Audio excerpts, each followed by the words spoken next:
Hi everyone, welcome to part 2 of The New Right. Our question to think about here, how did President Nixon execute a paradigm shift in American foreign policy? One of the key elements of Nixon's foreign policy is his most trusted advisor, Henry Kissinger. Kissinger was a refugee from Nazi Germany and later became a professor at Harvard University. Henry Kissinger was an acknowledged authority on foreign affairs, and Nixon is going to rely very heavily on his advice. One of the things that we need to recognize here is that Nixon's policy with the Soviet Union represents a paradigm shift. So previously, we've been operating under this containment philosophy put forth by George Kennan. And what it said was the United States needs to contain Soviet influence so it doesn't spread beyond its current borders. And then at some unknown point in the future, the Soviet Union would collapse under its own weight. But the problem with the containment policy is that it essentially builds on this idea of a biblical confrontation of good versus evil. And the reason this is problematic is because you cannot compromise with the devil. You have to win. You have to triumph. And what real politics says is that this is not this biblical confrontation. This is not good versus evil, but it's rather two superpowers, two powerful nations with a rivalry, with some confrontation, but it's meant to be managed rather than won. So if we look back on, say, Britain and France in the 17th and 18th century, yes, there was conflict, there was war, but it wasn't necessarily shrouded in this biblical language. And so this truly is a paradigm shift for Nixon's foreign policy.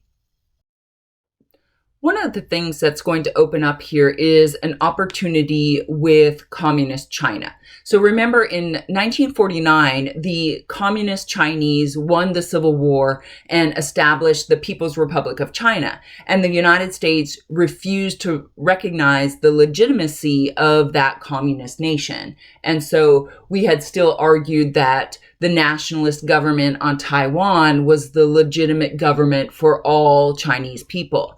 And the United States had also been operating under this idea that communism is communism is communism. So we didn't make any distinction between what was going on in the Soviet Union and what was going on in China.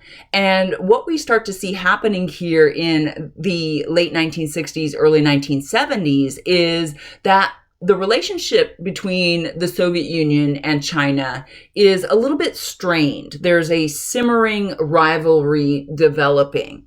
And so Nixon recognizes an opportunity. In 1971, Nixon begins sending Henry Kissinger on secret trips to explore the possibility of U.S. officially recognizing communist China. And once Kissinger has laid the groundwork, in February of 1972, Nixon becomes the first U.S. president to travel to communist China and meet with its leaders. So Nixon is operating with this idea of the enemy of my enemy is my friend.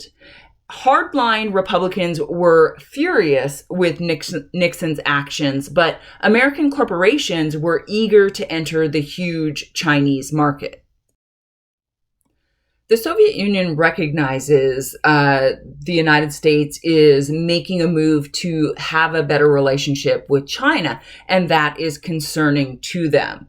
So the SALT talks, the Strategic Arms Limitation talks, had been underway since 1969, but the Soviet Union had been kind of an obstacle in completing these arms limitations agreements.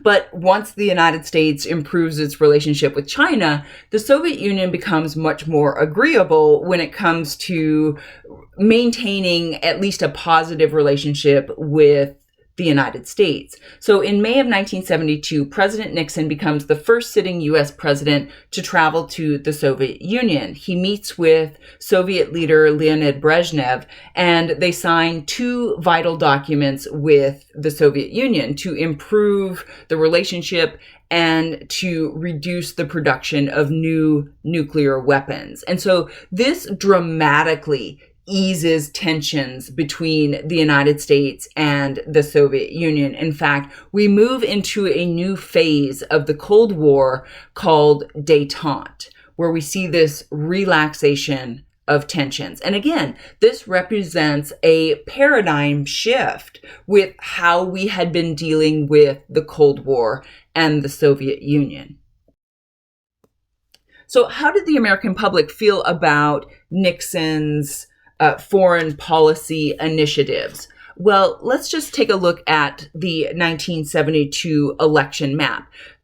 Nixon is strategic. So in February of 1972, he has visited China and improved relations with China. And then in May of 1972, he goes to the Soviet Union and improves relations with the Soviet Union. Nixon is not stupid.